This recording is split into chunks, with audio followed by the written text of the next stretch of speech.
আর mini এসেছে। Mini, তোমার শরীর খারাপ? মিনি, না না ভালো হয়ে যাবে। ওই বেশি দিন হয়নি না, 6 মাস, 4 মাস বয়সের মিনি এসেছে আমাদের বাড়িতে। দেখো শরীর খারাপ, এই দেখো একটা ঘন্টা বেঁধেছে কি সুন্দর এখানটায়। আমার গায়ে তোদের গন্ধ না? ঠিক আছে ঠিক আছে। তোমরা দেখেছো বন্ধুরা, ওর নাম মিনি, নিয়ে এসেছে মিনিকে আমার একটা বোন।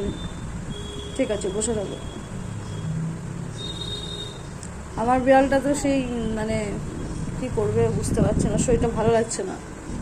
ঠিক হয়ে যাবে, তাড়াতাড়ি ভালো হয়ে যাবে, ঠিক আছে? তাড়াতাড়ি ভালো হয়ে যাবে, তাড়াতাড়ি ভালো হয়ে যাবে।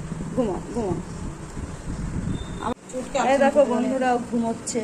স্লাইন দিয়েছে, শরীর খারাপ ছিল, ঘুমোচ্ছে। ওর মা শুয়ে রেখেছে, শুয়ে রেখে পার্লারে কাজ করলো। এখন ওকে কোলে করে নিয়ে আবার যাবে।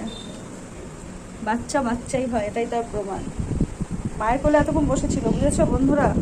তারপর মাকে বললাম আস্তে করে নিয়ে রাখো, দিয়ে ঘুমাচ্ছে। শুধু মাঝখানে বললো ম্যা ম্যা